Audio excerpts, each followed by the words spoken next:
All right, everybody, welcome back. Ready for another deep dive? Always. Okay, good. Today we're tackling author newsletters.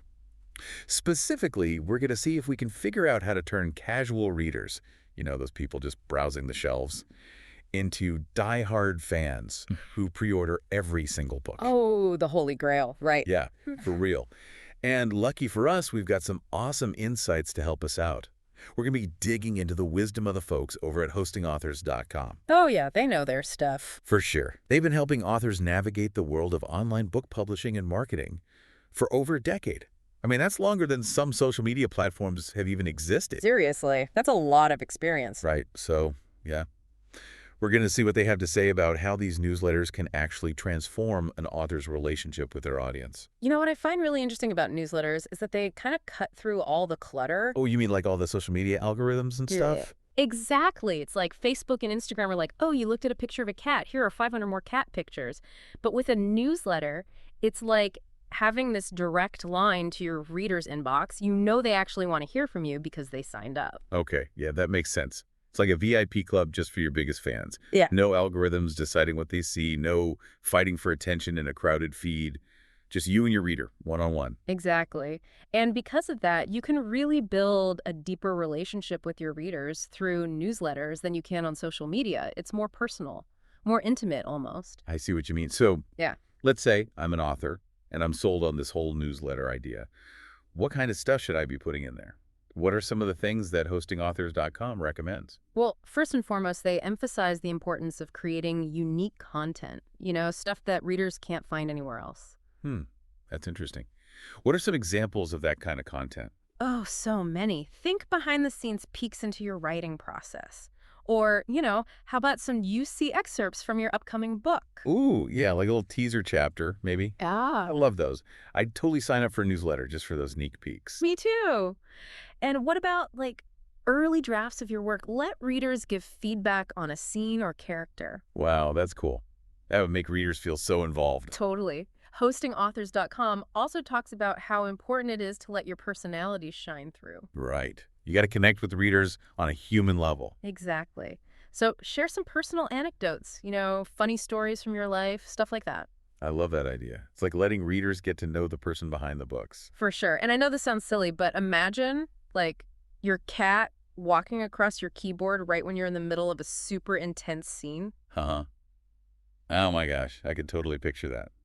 And then you share that story in your newsletter. Yeah. Stuff like that just makes readers feel like they're in on the joke, like they're part of your world. It's all about building that connection. Okay, this is all great stuff. What else? What else? Hostingauthors.com has more. They do. They also recommend adding in some interactive elements to your newsletters. Oh, interacting. I like where this is going. Like what? Well, how about a poll? Ask your readers which character they like the most or what they think might happen next in the story. That's a fun idea. Huh. Or a survey, maybe. Like ask them what kind of books they like to read or what topics they'd be interested in seeing me write about. Absolutely. You could even do something like a Q&A where readers can submit questions and you answer them in your newsletter. Oh, I love that. It's like turning your newsletter into a two-way conversation instead of just broadcasting out into the void. Yeah. But okay, hold on. Before we go too crazy with all these bells and whistles, Yeah. we got to talk about frequency, right? You're totally right. Because I'll admit, sometimes I get so many newsletters that I just end up hitting unsubscribe. Feel that. It's like I want to hear from my favorite authors, but I don't need an email every single day. Totally agree. And hostingauthors.com actually says that a monthly newsletter is often the sweet spot. Monthly. Okay, yeah, I can get behind that. It's like enough to stay top of mind, but not so much that you're overwhelming people's inboxes. It's all about finding that balance. Right. Like, think of it as watering a plant. You give it too much water, it drowns, too little, it withers. Perfect analogy. I got to remember that one. Mm-hmm. So, monthly newsletters with awesome, unique content, a sprinkle of personality, and a dash of interactivity. Got it. You got it. And don't forget to actually engage with your readers. Engage. Yeah. Right? Okay, so like how do you actually do that? Well, encourage people to reply to your emails, maybe leave comments, ask questions, stuff like that. Make it clear that you're not just sending out a mass email, you actually want to hear from them. So it's not just about sending out information, it's about building a community. Precisely. It's about making readers feel like they're part of something. This is reminding me of like how authors like Sophie Kinsella and Neil Gaiman use their newsletters. Oh, yeah, they're pros. Their newsletters are so good. Like, they share personal stories, they answer reader questions, they just make you feel like you're getting this exclusive peek into their lives and their creative processes. And it totally works. Those are some of the most loved and engaged author newsletters out there. So definitely take notes from the best. Right. Figure out what works for them and see if you can adapt those strategies for your own newsletter. Speaking of strategy, Mm-hmm. we got to talk about the business side of newsletters too. Oh, for sure. This is where things get really interesting. Because, let's be honest, as much as we love connecting with readers, we also want to sell some books. Absolutely. And hostingauthors.com is very clear about this. Newsletters can be a really powerful tool for driving book sales. Okay, I'm all ears. Tell me how. It's all about strategically placed calls to action. You know, you don't want to be pushy, but you do want to gently guide readers towards taking that next step. I see what you mean.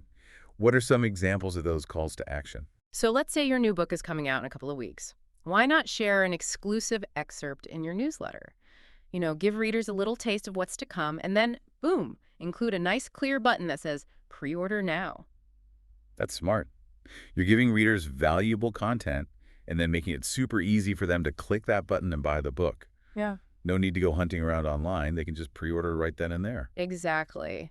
It's all about making that process seamless.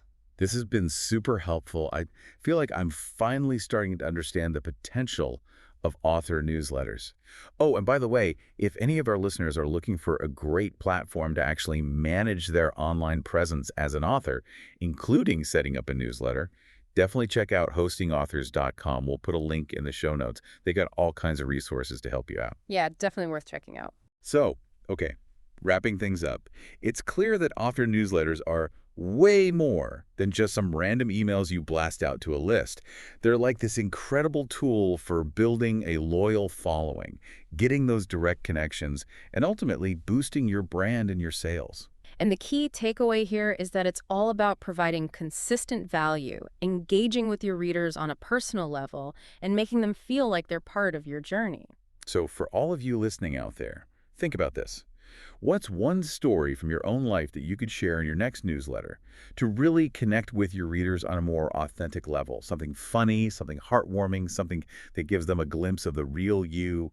I bet you've got some great stories to tell. And remember, your newsletter is an extension of your voice, so make it your own. Happy writing, everyone. And that's our deep dive for today. See you next time. See ya.